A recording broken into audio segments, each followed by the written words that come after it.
Welcome to the April 4th Commission meeting of the Port of Bellingham. I opened the Commission meeting at 2 o'clock and we recessed right away to executive session to discuss a pending real estate transaction. We'll now close the executive session and reconvene the public meeting. And our first item is roll call. Diane, if you could. Let the record show that all three commissioners are present. And our second item is to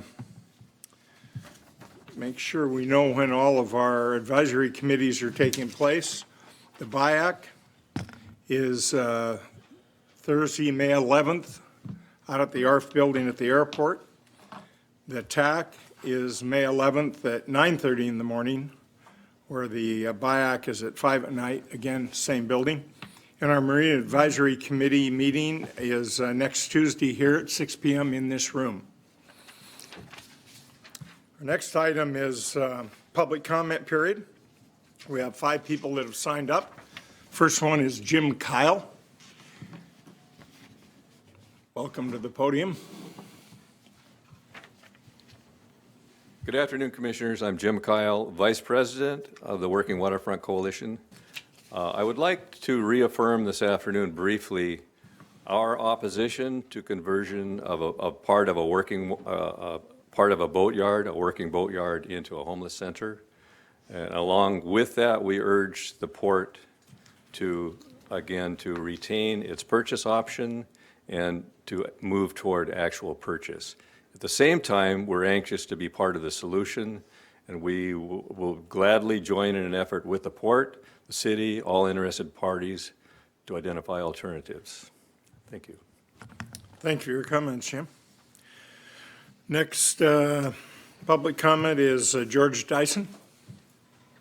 Thank you, George Dyson, 435 West Holly, also on the board of the Working Waterfront Coalition, and sort of affirming what Jim said. We were sort of out here last meeting in force, and we really thank you for listening to our position. I'm also a Old Town Whatcom Waterway property owner, and I've been living with the homeless problem for 28 years. And I don't think anybody thinks we're going to solve the homelessness problem, but I think we can solve the problem of where to put a shelter. And likewise, we're ready to work together on that and look constructively. Let me just make one comment. I used to play a lot of Monopoly as a kid, and we all thought we had the official rules. I don't know if they were, but one of the rules was that you couldn't start trading property till all the property was sold. And I think if you do move forward and make this purchase, then it sort of closes the shuffle that was made in the interlocal more than 5 years ago now, and we can really start looking at all the options from there. And I believe a constructive solution will be found. Thank you. Thank you, Mr. Dyson. Our next speaker is Jay Bornstein. Commissioners, Jay Bornstein, Working Waterfront Coalition Vice President. I stand behind what the other two persons have said, but I want to bring attention to two subject matters that might add to the discussion, and that is, I ran across when I was studying the issue of that particular site, it occurred to me that this was a cluster, and a cluster is an economic type cluster of like businesses. And so I did a little research on that, and I came across Clusters in the New Economic Competition by Michael Porter at the Harvard Business Review, and just a couple of things that he brings out that I think is pertinent. And one of them is clusters are the key organizational unit for understanding and improving the performance of regional economics. Cluster thinking matters because it orients economic development policy and it practices towards groups and firms away from the individual. And in particular, they say build on the unique strengths of the regions and the clusters rather than trying to be like other regions. And that is very pertinent to this particular cluster. And if you look at Bellingham waterfront, we have several clusters. You got the Bellingham cold storage type cluster, you have the cluster of the recreational boating area, and of course you've got the C Street cluster. And so by moving something that does not fit within that cluster and begin to break up the cluster, you put at risk some of that economic vitality that 1 and 1 makes 3. And that's what a cluster sort of does. The second thing I'd like to bring up, and that is sort of a proposal, and it goes along with what they'd said, and we came here independently, I think, and thinking the same thing. I was a member of the Waterfront Futures Group back in 2005, and in that group, it was to give a 50-year vision of the Bellingham waterfront. And what's important to that really is the city and the city of Bellingham and the Port of Bellingham agreed and participated in that. And I was representing from the port side of things. And my proposal would be is that the port and the city get together, a working group for siting a homeless center or a shelter someplace, and maybe 1 or 2 people from the port, 1 or 2 people from the city, plus some outside interests, and have a committee of 9, that would be 2 and 2 and 2 and 2, or a committee of 5, and then work on that collectively to find an appropriate location and appropriate, and I call it a business decision, because there may be some transfers and other things that need to go on in the long haul. And so you could come up with a short-term solution and a long-term solution. And I go back to that long-term, because if you look at Bellingham and you look at the waterfront, and believe me, from 2005, look at us, we're 2017, we're 15 years or 12 years later, and we still haven't really got the full strength of what we were talking about. And we weren't talking about GP at that time, because GP had not said they were removing it in 2005. But we all assumed in that report that it would go away sooner or later. And of course, it did go away a couple of years later. But the point is, there's a short problem and there's a long problem. And I think a proposed working group could work on both of those together. Thanks. Thank you for your comments. Our next person is it Galen Hertz?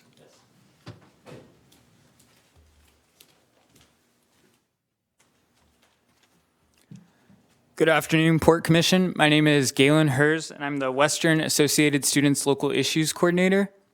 I'd like to speak to you today about the Low Barrier Shelter. I live in Old Town in the old Lottie Roth building across from the Lighthouse Mission. It is difficult on a daily basis to see people exposed to the elements. This past winter, there were people lined up the block to get into the drop-in center in the freezing cold and snow. And recently, it's been the sogging rain and chilling wind. Housing is a human right. Our community hurts when so many of our neighbors are sleeping on the streets, and these folks are our neighbors. 70% of the chronically unsheltered people have held a local address, according to surveys by the Opportunity Council in the city. Moreover, the whole city is watching this issue. Homelessness was ranked #1 challenge facing Bellingham, and the 1,200 plus respondents in the city's recently released residential survey. I've heard many people say nobody is against helping the homeless. I'm thankful for that. Most of the debate is about where to locate the shelter, at the city's proposed location on Roeder, or the idea of placing the shelter somewhere on West Holly near the Mission. I'm going to be blunt about what I see are the pros and cons of each. If the shelter is located at the Roeder location, the 5 businesses and their 20-odd employees have to relocate somewhere, which may be difficult. Although I've had a port commissioner tell me that they could relocate to Fairhaven's waterfront. There's also the loss of some waterfront property, which is scarce for maritime trade business activity. If the shelter is located at a West Holly location, it highly disrupts redevelopment in Old Town. We could have a lot of new housing built and businesses opened in Old Town, and I think this could and will happen because we are dealing with a housing shortage in Bellingham. The scarcity is driving up the cost of rent and home values, which is one of the root causes of the homelessness crisis. Home values jumped 12% last year. The median value is now over $360,000. If we stay on this track, our city will become inaccessible to working class people. For me, between relocating 5 businesses versus the building of housing and opening of new businesses, the greater public good is more homes and businesses. Providing shelter for our neighbors experiencing homelessness is an urgent matter. This is an emergency, and every weekly delay, our entire community hurts. The people being directly impacted by lack of shelter, the loss of business in our downtown district, and the high use of taxpayer dollars on subsidizing emergency medical services. Providing shelter is both humane and the financially prudent choice. I urge you to promptly approve the low barrier shelter at the Rotor location. Thank you. Thank you for your comments. Nice timing, perfect. Our next person is Jen Mason.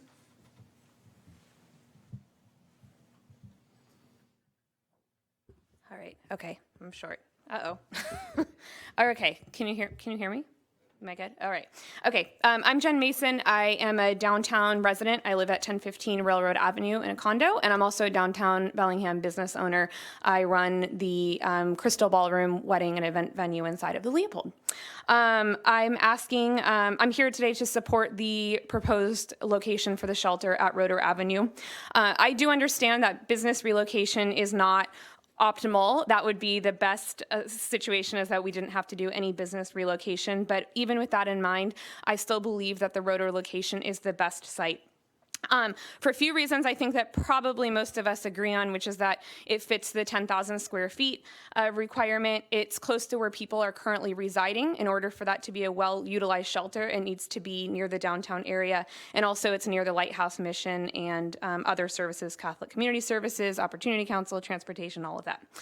I've heard it suggested that instead of Rotor Avenue, that instead we start to look at other locations, and what I've heard the most suggested is that we start to look at other locations on Holly Street or just off of Holly Street, and I do not support that at all. Old Town has been zoned as an urban village area since 2008, and I don't think it's a pipe dream. I still think that it's possible that we can redevelop Old Town.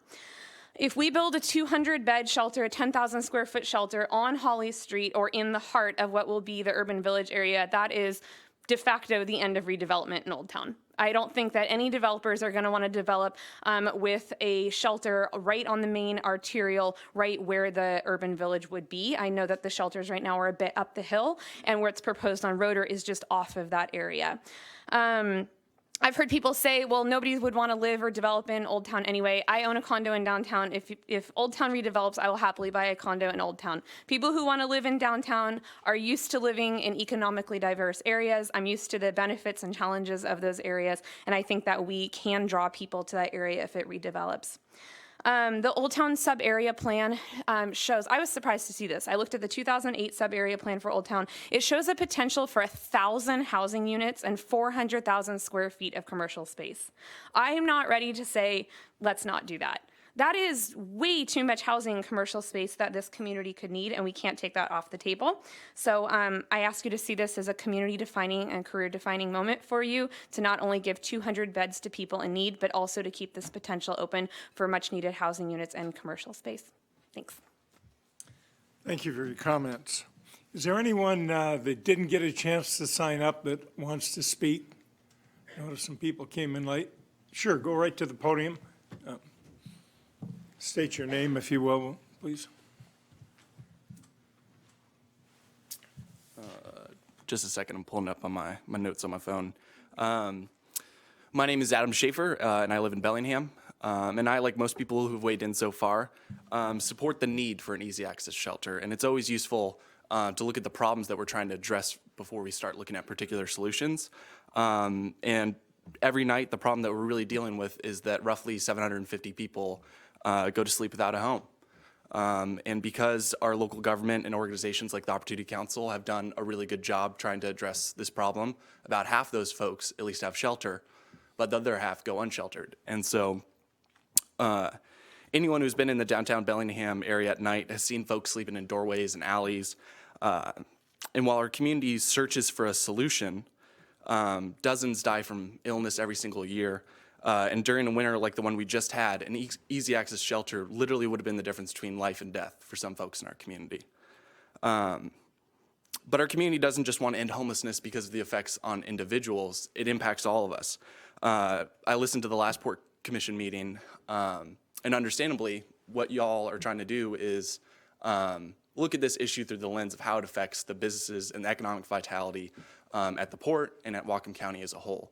And undoubtedly, our homeless problem makes it so that developers don't want to come here when, there's numerous reports of cars being broken into and boats on the waterfront being rummaged through and other trespassing issues. Right now, the only answer to that problem is to call the police and maybe put them in jail for a short period of time. And that doesn't actually do anything in the long run to address that problem. And while certainly there's an opportunity cost of building an emergency shelter on the waterfront at the Roeder Avenue location, there's going to be an opportunity cost wherever it goes. And like the last commenter just said, if we build it on Holly Street, that takes away a lot of opportunities for housing and businesses as well. And what we really want is this downtown area and up towards Old Town to be frequented by folks just coming to shop at stores or they're going to their house. And when we don't have any of those sort of things, we have, parks and public spaces that just don't feel safe for folks. And what's unique about this location and this shelter is that it's not just, it's a temporary shelter that's intended to be a transition for these folks. It's supposed to get them access to temporary shelter, but more importantly, access to services that will help them deal with issues of addiction or mental illness and get them on the path towards stable housing and stable jobs. We're really lucky that the Lighthouse mission is willing to take on this shelter because they have a lot of experience and a proven track record of being able to actually take someone who's experiencing homelessness and turn them into someone who is able to get stable housing and stable employment. And so being able to have this location at Roeder Avenue would be really great for the long-term health of our community and in turn the health of our economy. And I really hope that you all support this. Thank you. Thank you for your comments. Is there anyone else who got here late that wants to make a comment? Now is the time. Okay, seeing none.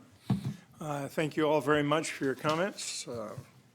Commissioner, do you have any questions or input? You may mention these folks who are not voting on this tonight. Go ahead.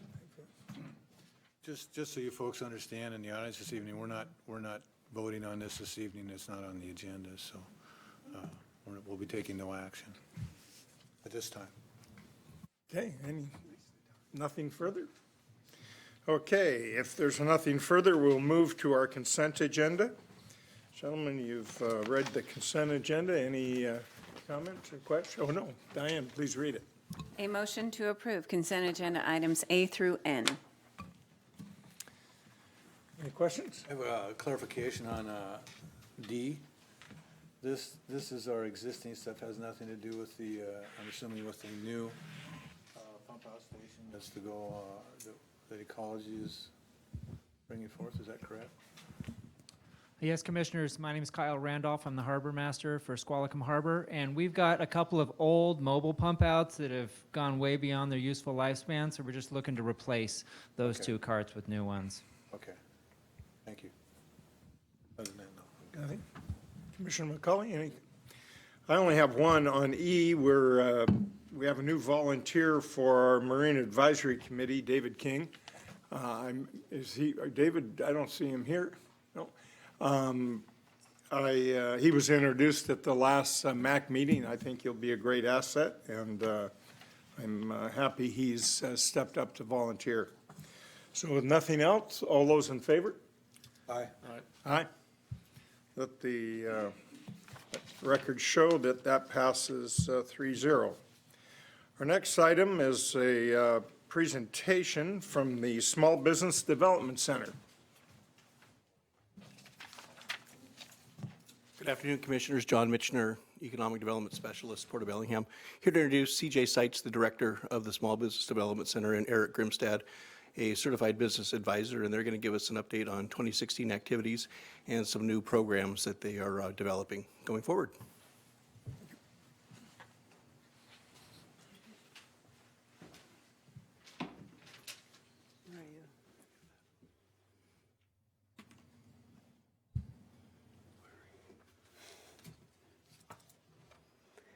Thank you.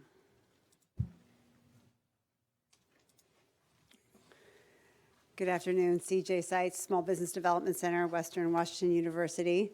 So I'm here today to talk about our annual report. We're going to start off with a brief program overview.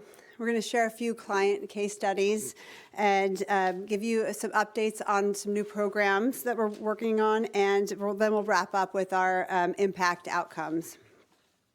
On this first slide here, you'll see it's a snapshot of our new office at 1616 Cornwall. We moved in October to a more energy efficient and cost-effective building. And if you haven't had a chance to come by for a tour, we'd sure love to give you one. So we help grow our local economy by working with existing entrepreneurs and helping new businesses start smart. Our federal program measures our success in two ways. One is the new investment that we help bring into the community, and the other one is jobs saved and created. We're required to have our clients state attribution that we were part of helping them achieve these successes. And this here's your business service delivery team. We have 3 certified business advisors. So Eric, Deborah, me. Haley is our program manager, so she's doing all the intake and referring out to the community as well as running the back end of our program. And Nikita is our MBA graduate student this year that's helping assist us with pre-work to make our client meetings as efficient as possible.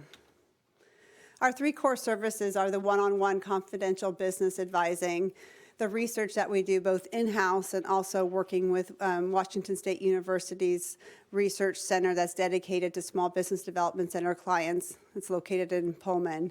And then our academic collaboration. So we work with faculty and their students in faculty-led student projects doing consultancy work in with our clients. The number one requested service that we have is working with growing businesses, helping manage and grow them more efficiently. This is the majority of the work that we do is in-depth work with these clients. And we find the best way to really talk about the work that we do is to be able to share their stories with you. And we have gotten permission from a couple different companies here to talk to you, give you a brief case studies. I'm going to invite Eric Grimstead to give you go over the first one with you. There we go. So this was an interesting client story that we worked on. This is a long-established landscaping company, Windward Enterprises.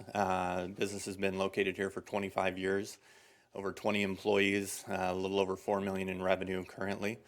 So the challenge was the owner of the business wanted to come to us and start working on a couple of key projects. One, a succession plan, which included developing his executive team, as well as developing a set of financial dashboards and reports so that we could monitor the success of his business.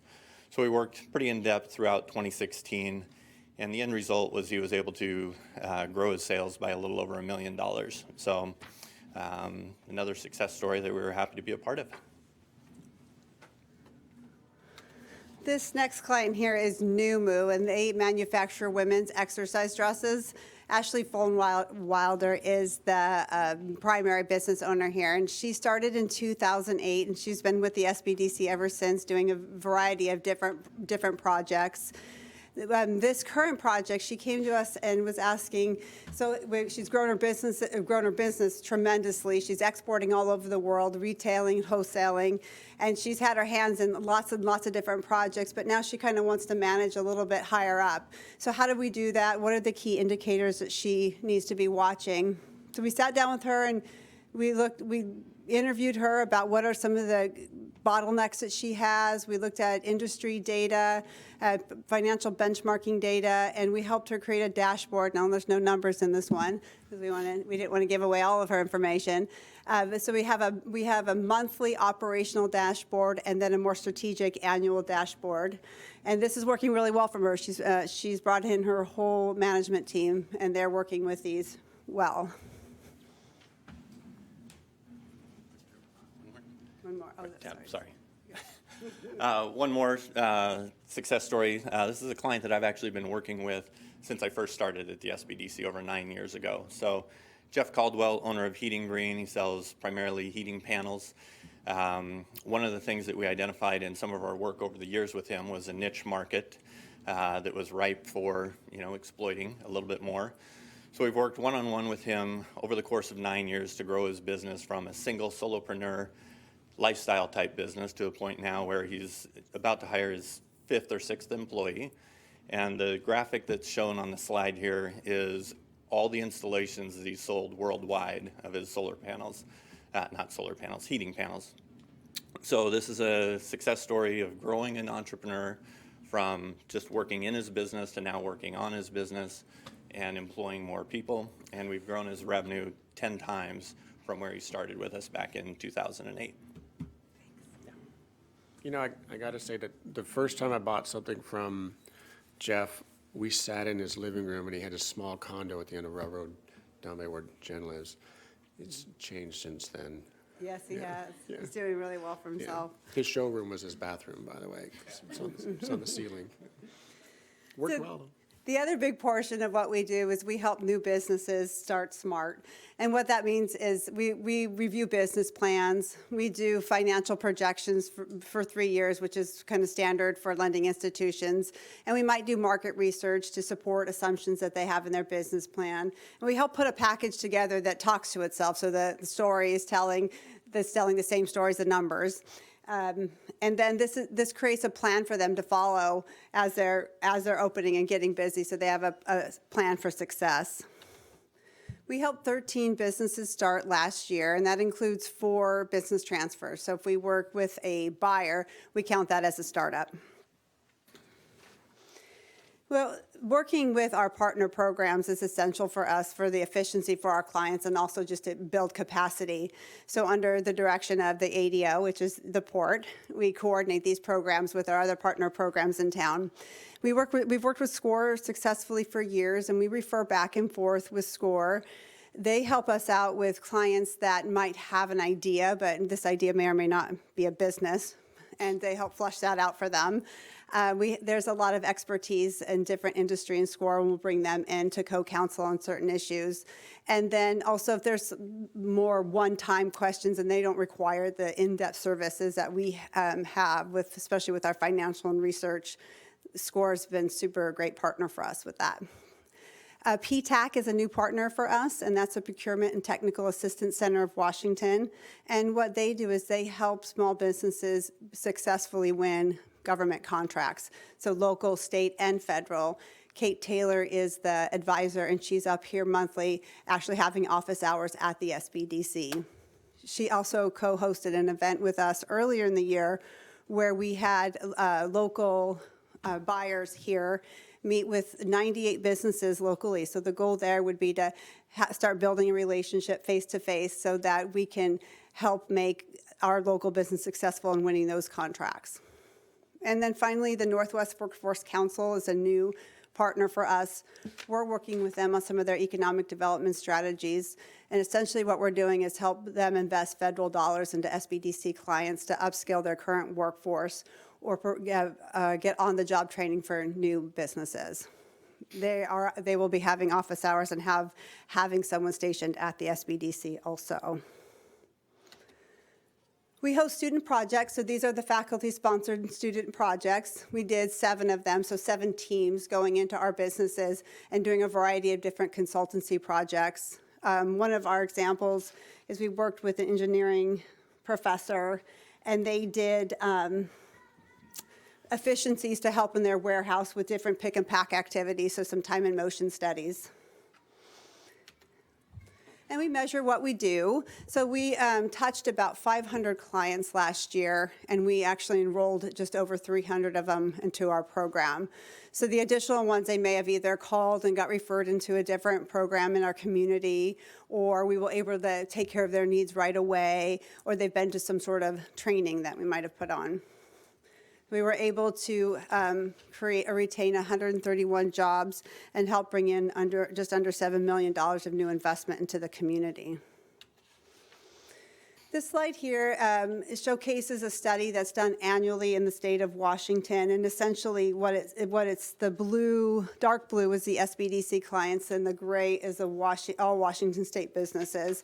And it just showcases that people that are working with the SBDC are achieving a higher sales growth and employment growth as compared to the rest of the Washington state businesses.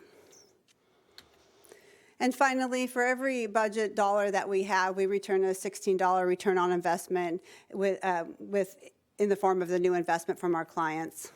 And I really want to take a moment to thank you all for continuing to fund our program. We get to hear every day how grateful our clients are. They know you're funding us, and they're very grateful, and I wanted to pass that thank you on to you. So if you have any questions, I'd be happy to answer them. Thank you, CJ. Any questions? No, just thank you very much for what you do. Thank you. Yeah, thanks, EJ. Being a SCORE counselor, I enjoy working very much with the SBDC and all that you do for the community, and I also thank you. Thanks, Dan. So our next item is a action item. Diane, if you could please read. A motion by the Port Commission approving a fourth modification of lease and surplus personal property transfer agreement between the Port of Bellingham and Bitter End Boatworks LLC for property located at 1000 Hilton Avenue, Bellingham, Washington. Second action, a motion by the Port Commission authorizing the Executive Director's certification to Commission to surplus port personal property. Thank you, Diane. Good evening, Commissioners. My name is Brady Scott, real estate representative with the Port of Bellingham. Before I provide an overview of this action item, I wanted to introduce Jesse Van Golen here, Bitter End Boatworks, and he would like to stand up and say a few words about his business and what this lease modification means to him. Hello, my name is Jesse Van Golen. I own Bitter End Boatworks in Hilton Harbor Marina. With the 3-year term on the lease we currently have, it's been a struggle to maintain the facility the way that it needs to be. It needs a lot of things, new docks, it needs a roof on the building, siding. The list is endless. So if I had a longer term on the lease and I could get some financing, I would rebuild all that, make it the way it should be, and make it really nice.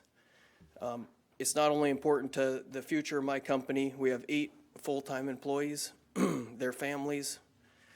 A lot of customers rely on us for all their boat needs, and I think we do a good job for them, and we like doing it.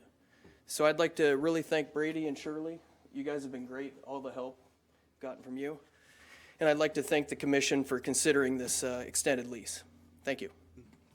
Thank you. So in 2012, we issued a lease on this site to Hilton Harbor. And in 2015, Bitter End Boatworks, that lease was assigned to them, and Jesse Van Golen, as the owner, took over that property. The current term of the lease goes through the end of this year with a 3-year renewal option.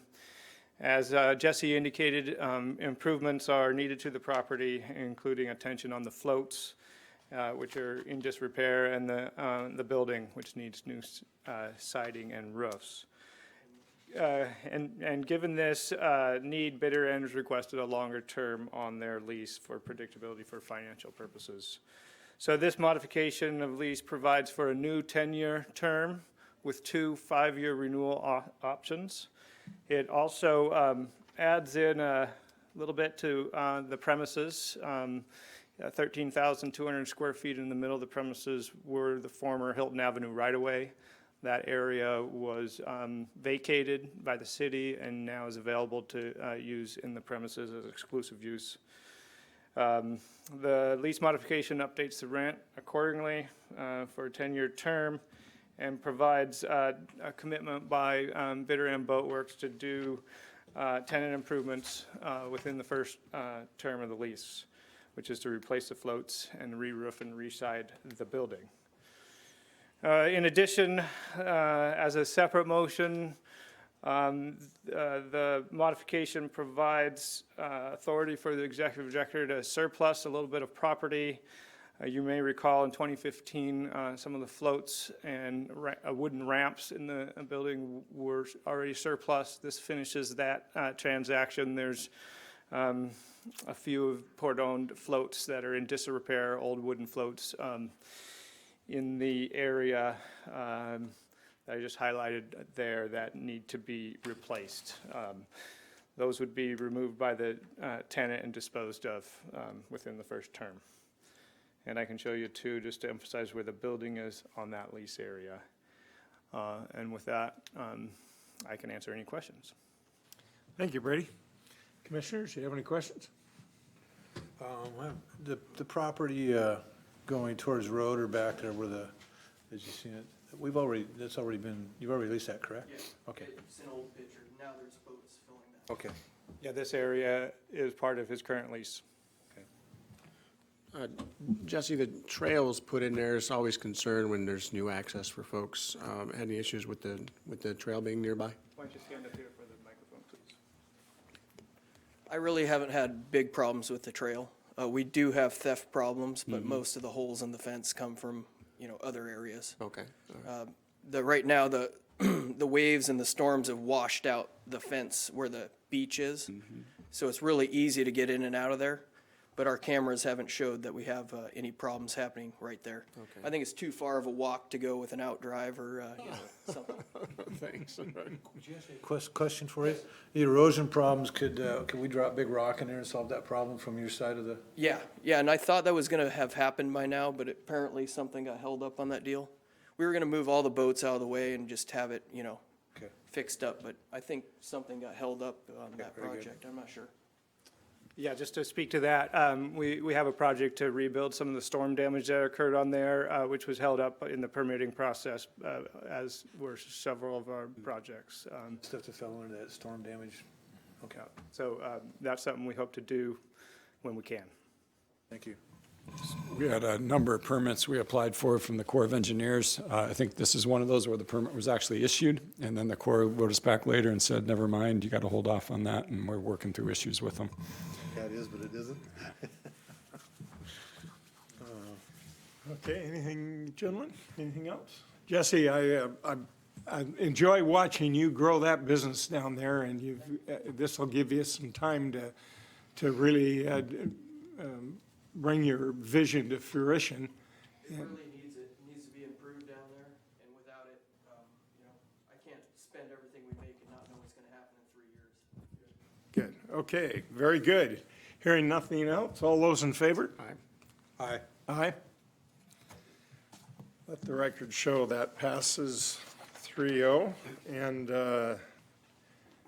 gentlemen, now is the time for a break. Do you want to break for an hour? Yeah, I'm good with that. Okay, we will adjourn for 1 hour, 5:30.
Is, well, we have one person signed up.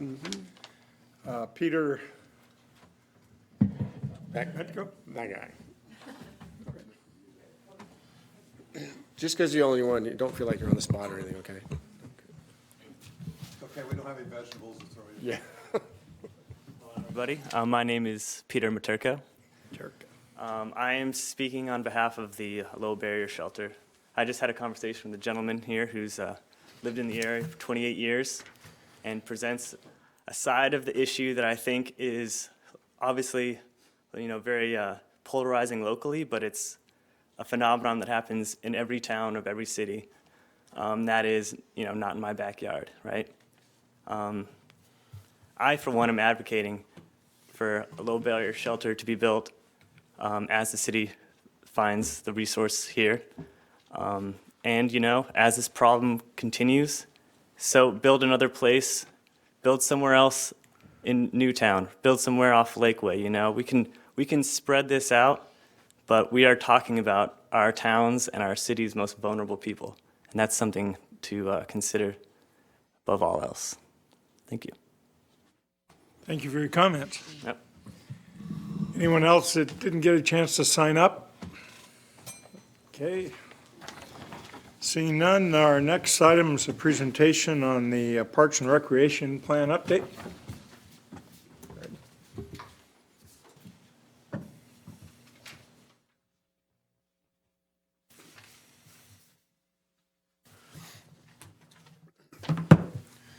Good evening, Commissioners. Greg McHenry, Planning Analyst for the Port of Bellingham. As Project Manager, I'm pleased to introduce to you this in-house planning effort to update the Port's Parks and Recreation Plan. For the benefit of those who may not be familiar, I'd just like to remind everybody that the Port is a special purpose entity whose primary purpose is an economic development role. And this can be seen in this RCW that enables the port to construct and operate park facilities. Most of our parks and trails and those type of facilities have come about as a condition of commercial and industrial development. I can give you a couple examples of that. When we dredged the inner harbor, there was a bunch of street right-of-ways out there, and as a condition of those vacation of streets, we were required to build Zuanage Point Park. Also, as our waterfront district, to get that development agreement with the city, we are dedicating land for parks there as well.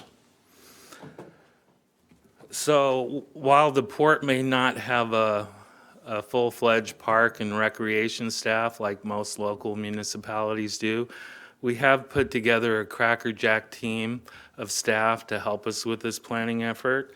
And I'd just like to take a moment and mention some of the staff that we have on board. Sylvia Goodwin, Director of Economic Planning and Economic Development as our project sponsor. Brian Gowron, our Director of Environmental Programs. From Marine Services, we have Alan Birdsall. The Harbor Masters, Kyle Randolph and Andy Peterson. Pam Taft, Special Projects Administrator. Dave Warder, Terminals Manager. Carol Williams, Maintenance Manager and Horticulturalist. Our real estate representative is Brady Scott. Snodgrass, our Economic Development Specialist. He was really instrumental in our participation at the Outdoor Recreation Expo. Mike Hogan with Public Affairs got the news release out about our survey. And Tiffany DeSimone and Allie Vincent, who's been really instrumental with our social media presence as well. So why are we updating the RCO plan now? I'm calling it RCO plan. That's recreation, conservation, Office. So that's the name of the state board who administers the grant programs. Organizations wishing to be eligible for grants must produce a comprehensive plan for their park facilities. Plans can be no more than 6 years old. Our current park plan is expiring this year, and the new plan needs to be adopted by the Board of Commissioners prior to the end of this year when we go for grants in the upcoming 6-year cycle. They're on a biennium cycle, most of the grant programs. This is a listing of some of the grant programs that the state administers. Out of this list, the port typically applies mostly for the boating facilities program grants, as well as the ALEA grants, but we're always on the lookout for additional grant opportunities. Hey, Greg, youth athletic facilities, this is a new one to me. Would some of the small boat activities fall under the youth athletic facilities? That's something we're going to look into. I don't have an answer to that question at this We might be able to help them somehow then. Okay, thanks. Did you want to buy an ice arena? No, I was. We've been that route. Boats, harbor improvements for getting people on the water, children. There are a few required elements that need to be in your Parks and Recreation Plan. Needs to have goals and objectives, an inventory of your park facilities. You have to go and show your public involvement process to the state. You go through a demands and needs analysis, listing of a 6-year listing of your proposed capital improvements, and then show them that you've adopted the plan.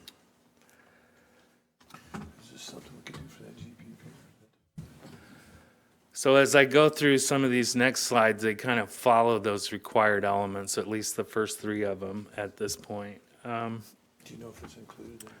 So our existing parks plan has identified these objectives, and that's to identify and evaluate existing park and recreational inventory, to forecast future park needs, to determine the appropriate service areas and roles which the port should undertake, define physical elements for developing or refurbishing desired recreational facilities, estimate the financial cost, and define an implementation program. My apologies for the small print on the chart there, but I've highlighted a summary of the totals of what our existing parks add up to. We currently have 48 acres of parks and recreation areas, 93.5 acres of open space, 5 miles of trails, 2,029 wet moorage slips, which are available for pleasure boaters. The commercial moorage tenants don't qualify for these grant programs. We have 2,400 lineal feet of visitor moorage and 3 regional boat launches with 7 lanes. I have a question, maybe. At what point would you enter something new before this plan goes out? We will have an ongoing process and be developing the plan throughout this year, and we'll be holding to, I'll go into this a little bit later, but it'll be going into the new plan, which you will vote on and be able to give feedback on. Okay.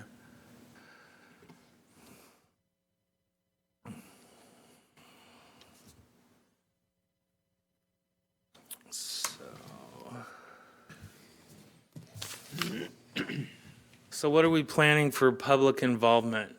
We've already participated in the Outdoor Recreation Expo in February of this past year. We handed out a survey and got a good response. That survey consisted of 7 qualifying questions, 2 kind of open-ended questions where they could write and tell us whatever they wanted. But mostly there was 20 different project questions, which were all pulled from our current comprehensive scheme of harbor improvements. We got 61 surveys back at the expo. Currently, that online survey is available through our social media sites, Facebook and Twitter. There's links to what's it called, Monkey Survey. And Mike Hogan put out a press release this past week. We've already gotten an additional 139 responses through that effort. So we're at about 200 now. Staff is hoping that we get to about 400 before we close this survey off. We're going to keep it available to the public through approximately the end of June. The reason why for that number is based on Whatcom County's 2015 population. It would be a representative sample size to where you would have a 95% confidence level with a plus or minus 5% confidence interval that you could make a projection from that sample size. So we're hoping to get to about 400 responses. At minimum, we would have an additional update. If you want more, we can do more. We could bring you the final results of the survey, possibly first part of July or the middle meeting in July, as well as some of our analysis on the needs analysis and the demand forecast for both motorized boating activities as well as non-motorized boating activities, or what some agencies call floating activities, like for kayaking, canoeing, that type of thing. We're planning on having 2 public open houses, one here in Bellingham and one up in Blaine. We're trying to get input from countywide. And then, of course, that would likely be later on in the fall. We try to avoid the summer. A lot of the groups take off during summer. We're going to get input from the advisory committees. I'm scheduled to meet with them in April, and we're trying to get on the BIAC agenda for May.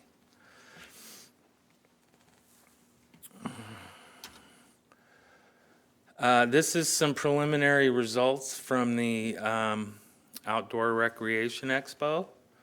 85% of the respondents lived or worked in Whatcom County. It was a pretty even split about where they were living or what interests that they had in, as far as what regional district. So it wasn't all about the Fairhaven boat launch or the waterfront or just Squalicum Harbor. It was a nice mix. 17% of the respondents owned motorized vessels, and 45% of them, and that's mainly due to the nature of the group that we were inquiring from, owned the small hand-powered craft or the kayaks and canoes. One of the questions we asked them was to rate their overall satisfaction with existing port facilities. You can see here that 62% were satisfied with the facilities we currently already have. 17% of that 62, excuse me, let me go back. was extremely satisfied, and 45% was mostly satisfied. You can see there was 3% that weren't satisfied, and that was, they were given the opportunity to provide one of the open-ended questions and tell us why they weren't satisfied. And the comments there was generally about areas that don't have our facilities. And a couple of them specifically mentioned they'd like to see facilities on Lummi Island. Does this include our Blaine facility? It does.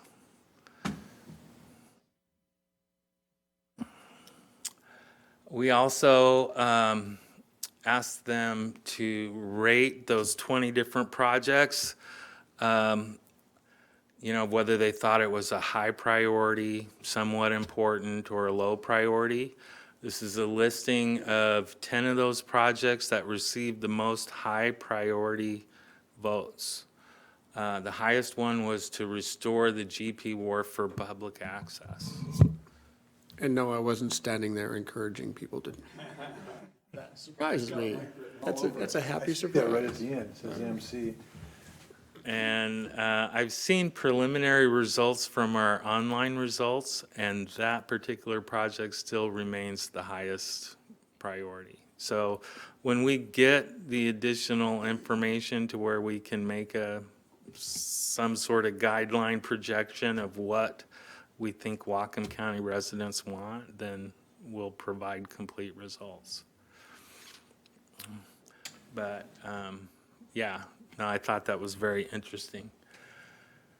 But that's about all I have. If you have some of your own individual questions, I'd be happy to answer them. I'd just like to make sure that we include that GP Wharf in our grant plan when we ask for stuff, that's included so that it's eligible. It wasn't on your list. If you go back a couple slides where we had a list, it was not on there. So that was a bit surprising. On that? No, another one. Keep going. Keep going. There you go. You can see down here in the, as far as the inventory goes, no, it wasn't included on the inventory. I did include the park dedication land that we need to dedicate. That's included in the acreage. But should we include the GP Wharf on this and call it Yeah. out separately? Since it was the #1 priority? The beach at the foot of Central would need to be on here also, I imagine. At the foot of what, Mike? I didn't. Commonly referred Central. to as Cow Beach. No, foot of Central, right below the granary. The new beach. We're gonna call it, Oh, okay. well, they're making us build it, we should at least get credit for it. We're gonna call it Gowan Beach. And the Pulver Park, where's that? Plover, that's in That's a Blaine. proposed park up in Bellingham. Okay. So,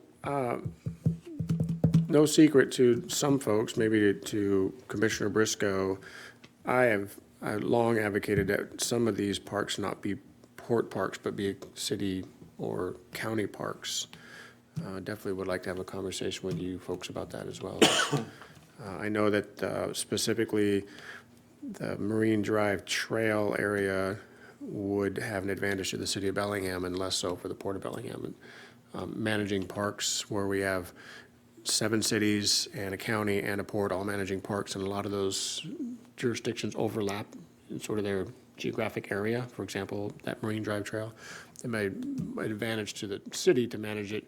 The public still gets the same access, and then the port would take it off our portfolio. But anyway, would love to chat with you folks about that. If I may, there's a challenge specifically with Marine Drive trails and having to, because of land entitlement airport, issues and purchased with noise abatement property. We should also have an orchard out there on that empty land that we otherwise just mow because there are no houses anymore. But All right. Thank you. there's no reason to have idle land. What are you laughing at? She's laughing at me. Most of our Good open, orchard. It's good orchard land. We grow apples up here. San Juan County used to be like apple orchard, plant No. Most of No, that it wouldn't, 93 actually. acres of open space is out west of the airport, 79 acres. In the Badlands. In conservation, and that was a condition for the extension of the runway. Squirrels and raccoons. Yeah.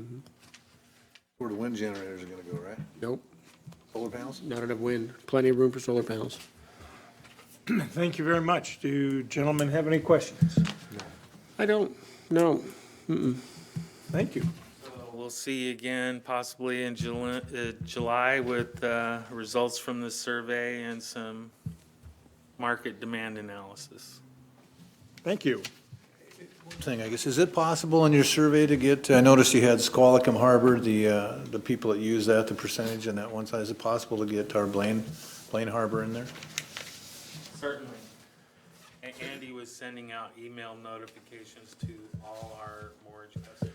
Oh, also one other thing. So the RCW say that our park plan has to be approved by the municipality or the county government here. In this case, a lot of times it'll be county and then also city.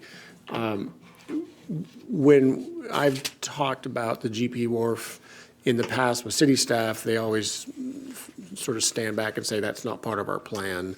Would the commission like to say, yes, that is part of the plan, and let the city staff know that it's okay to start planning for the inclusion of that in the waterfront park? Would you be comfortable doing that? Let's hear from Brian on the latest on that real quick before you. Okay. We have had a lot of discussions lately with the city about that wharf. Okay. I'm Director of Environmental Programs. Yeah, we're working in conjunction with the city on a lot of the waterfront components now. And so, as you mentioned earlier, the waterfront beach that's going to be part of the first phase of Whatcom Waterway Park, and as we've provided a number of waterfront district updates recently, kind of framing up some of the anticipated revisions and tweaks to some of the existing agreements, like the Master Development Agreement, the interlocal for facilities. So the GP doc has been in those discussions a fair amount, partially to look at, okay, what kind of space do we have to work with?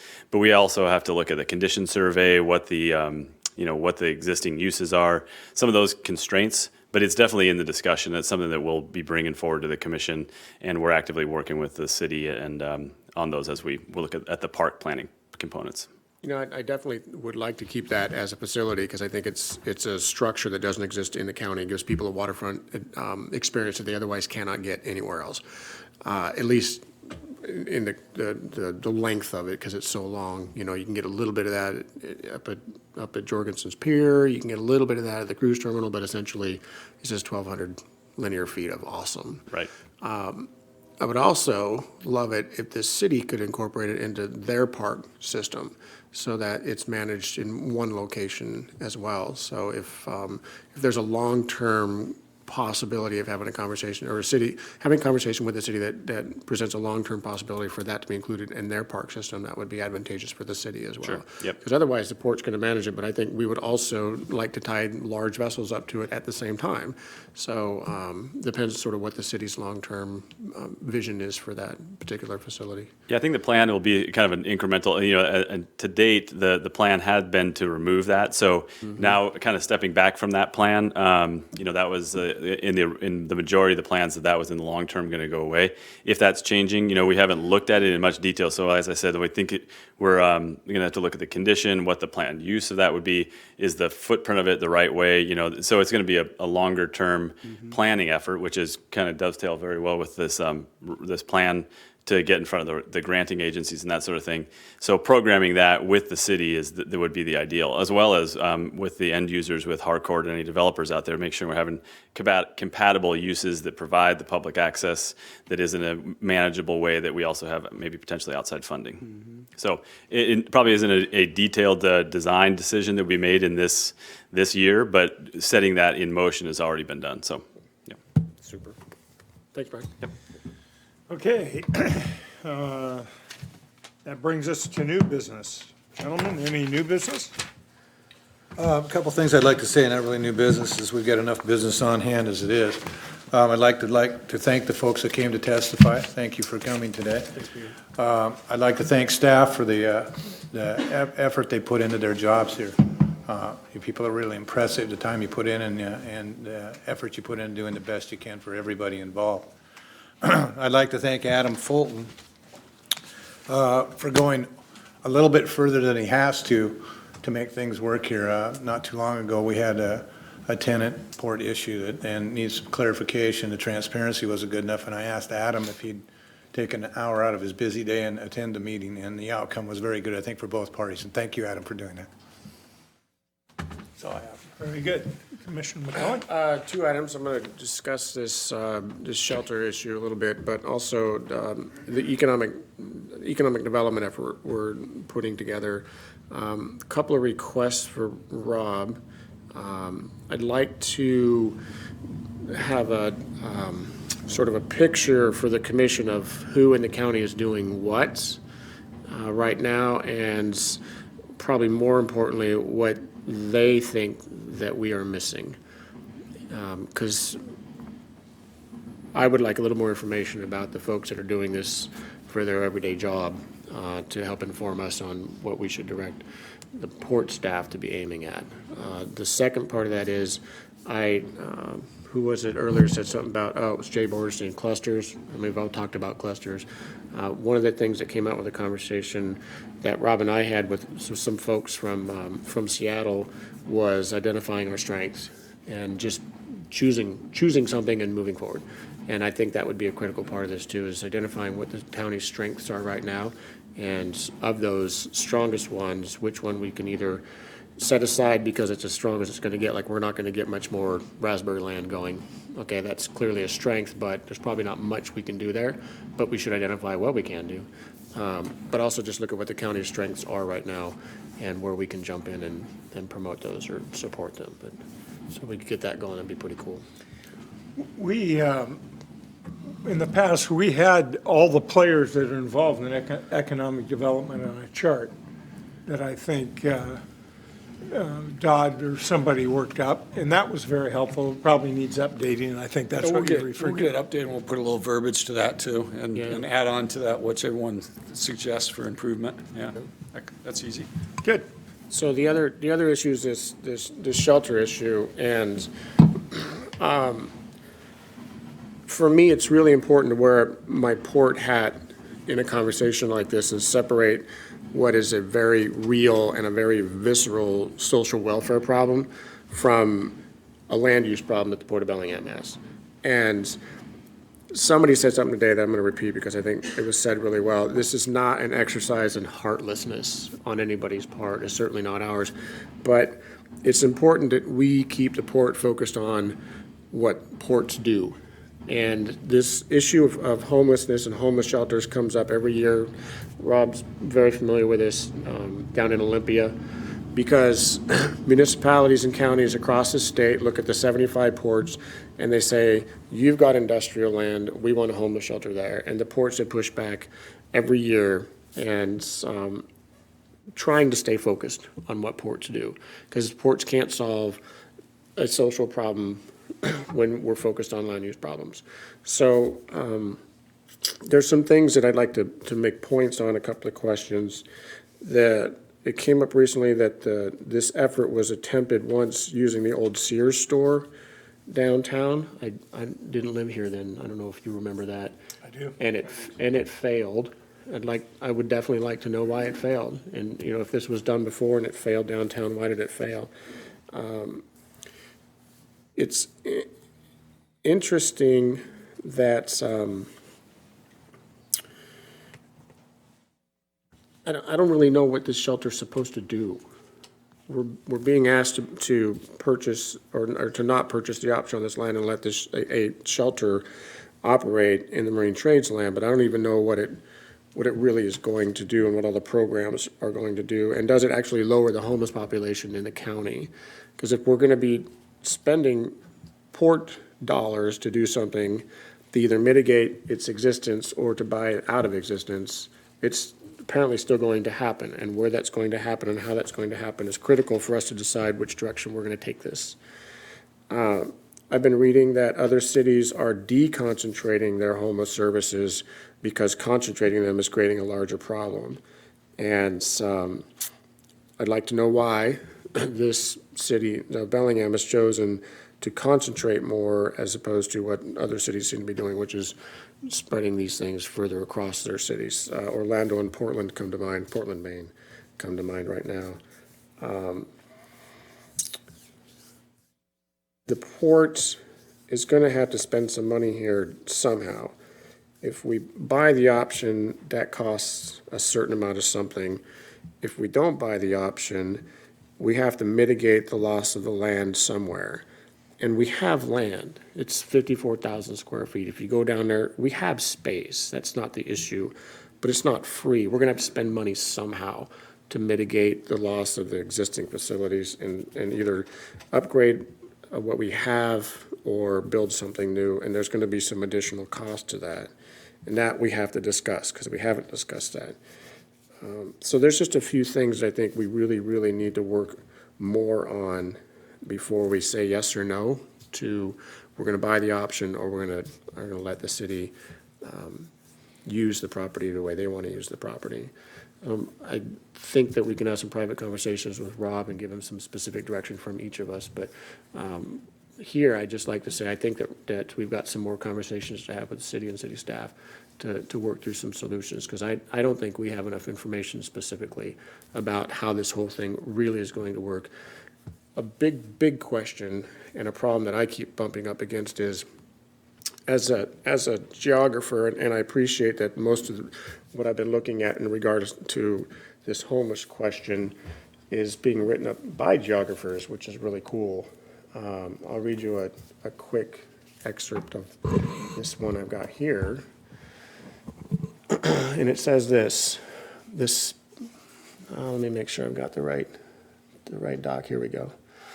Several studies have suggested that homeless people have been geographically warehoused in concentrated urban areas, and that the particular environmental attributes of these areas make it more difficult for homeless individuals to improve their situation. And then there are 5 references for that statement.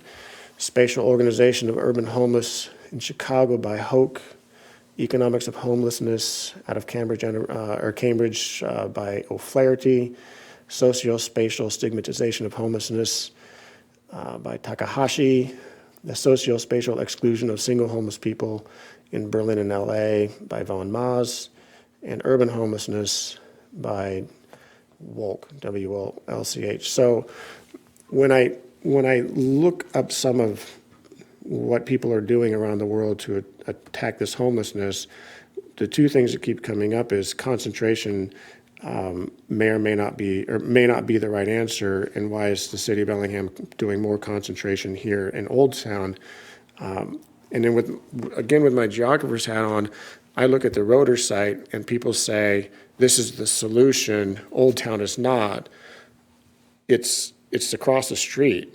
I don't see how, geographically speaking, the distance across Rotor versus this side or that side makes that much of a difference given the way Old Town is already laid out. And I will tell you that streets are barriers, and we've all been in a city where that side of the street looks very different from this side of the street. But in the case of something like this, where people are free to roam and can't be forced to stay in a building all day, then here or 200 feet away, that answer has to be given to me to tell me how Rotor works better than on this side of Rotor works better than on the other side of Rotor. Because if we're going to displace businesses here or displace businesses there, I think we need a really solid explanation of why these are critical and those are not, or those are critical and these are not. So anyway, I just think we had a lot more conversation we got to have with the city to explain a few things before we make a final decision on what we're doing with the marine trades lands. So, just want to get that out there. Thank you, Commissioner. Commissioner Risco? Go ahead. Well, I think we're all for solving the homeless problem if we can, although that's not the job of the port. The only reason it landed in our lap is because we took an option out on a piece of property that was in the marine trades area, which ports do, in case it was ever used for something else or we wanted to buy it, we had the option to do it. That's why we're involved in this now. The letters that I've received and the folks speaking tonight saying, you have to take care of the homeless, I agree. We have to take care of the homeless, but that doesn't mean it's all the porch, or any of it's the porch responsibility. It's ours as citizens to do that. I think if you ask 10 people what the long-term plan for the city for homeless, you'd get 10 different answers. And I think we need some clarity on really what is, so citizens can make decisions, what is the long-term plan for our homeless? They spoke, there's 700 homeless, and this is going to be a 200 bed. So there's still 500 out there we're not taking care of.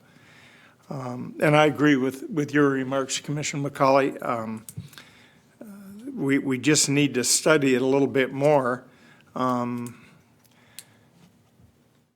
not sure the port is going to be able to come up with an answer for the city on how to handle the homeless situation, though. Yeah, the only thing we can come up with is what we're going to do with the property that we have an option on. I would agree with both my fellow commissioners and add to the fact that, well, no, I lost that part of it. Anyways, we do need to help the homeless people. I don't believe the plan the city has is long-term enough as Commissioner Robbins speaks to. I don't think it's extensive enough. I don't think there's been enough thought put into it. The homeless population is going to be an ever-increasing thing. We're not just going to deal with it this time and it's going to be gone. We're going to deal with it long into the future. The citizens of Whatcom County are going to be dealing with homeless people as long as Whatcom County is probably here. I would like to see our fellow people in the city bring more extensive answers to our questions of why there, why can't we do it somewhere else? And it can't be only one place that this can go. We have our executive director has put together some more options of other places for this site to go. So I think there's a lot more work to be done. And one of the misconceptions with the emails I've received is that some folks believe this is going to happen in a couple of weeks. All we have to do is turn the property over. There's money to be raised. There's not funding for this project to move forward. There's money to be raised, and I've been told that's going to take upwards of a year to 18 months. I mean, and then you have to prepare the facility. So we're talking 2 years and maybe outside of 2 years before that low barrier shelter ever comes to existence. So maybe it's a possibility that we can find a piece of property that's more ready to go and can be done quicker, and possibly the city and the port together could make that happen quicker. Whether that's a possibility or not, I'm not sure, but we need to explore those avenues, and I would really like to see our partners in the city come to the table a little bit more seriously about trying to figure something out that works for everybody, not just for one side of the street. And to follow up on that, Bobby, I think it's really, really important because although ports are allowed to do things like build parks, which, I'm trying to unload our parks as I think we're doubling up on what other municipalities already do, but keeping ports focused, I think, is really, really critical. And 8 years ago, 9, when I first started running for the seat, that was something I wanted to do was help the port focus and maybe refocus and stay focused. So this is not an issue in my mind. This is not a conversation that I'm having with people about a homeless problem. That's not even on my radar because ports don't do homeless problems, right? This is a land use issue. And to me, that's really where I'd like to keep it focused on, a land use question. What are we going to do with this piece of property, and what's the long-term outcome of that as it affects the marine trades and the economy of Whatcom County, specifically the marine trades in Bellingham. So it's easy to get tugged away with the heartstrings because, I also want to say I care about the homeless, but do it somewhere else, and everybody's done that. I care about the homeless, but don't put it in my backyard, and I don't want to say that because that's not the issue here for me. It's a land use question. So some of the questions I've got here or the ones that I really want answered are, why here? What does it do? How does it affect the marine trades? What do we do with the loss of the land? How do we make up the loss of the land? How much is this going to cost the Port of Bellingham to make up the loss of land and mitigate the loss of land? Those are the questions that I really need more answers for. So the the social program, the social issues, what do these people do during the day? Those are problems that the city needs to manage, and I'm not going to try to get into a conversation with them about that because they will have their own experts figure that out. So anyway, that's just sort of where I'm thinking on that issue. So city's got a homeless problem, and we're not going to help solve their problem, but we do have to answer this land use question. So The tough part for me is, and first of all, I do think the mayor and the city staff has put a lot of time into thinking about it, but I don't think, since we've been thrown into it, we know everything they're thinking and what their next step is. I don't know if they've looked at the private sector homeless shelters that work in the country or not. I'm not questioning whether they've done it or not. I just don't know that. And the only reason we're involved, you're right, it's a land use. It's because of a piece of property that we have an option on. Other than that, we wouldn't even be involved with this. So I agree with you. But I do think that the mayor has spent a lot of time on this, and it's near and dear to him. I just think the general public needs to understand the long-term comprehensive plan that the city does have, so that, and I think we as well need to understand it so we know where to go on that particular piece of property. And I think our executive director has stepped out as we requested and tried to find other sites. And I think we'll continue down that road for a little bit and see what that brings. thanks. Okay, any other new business other than the shelter? Hearing none, we're adjourned.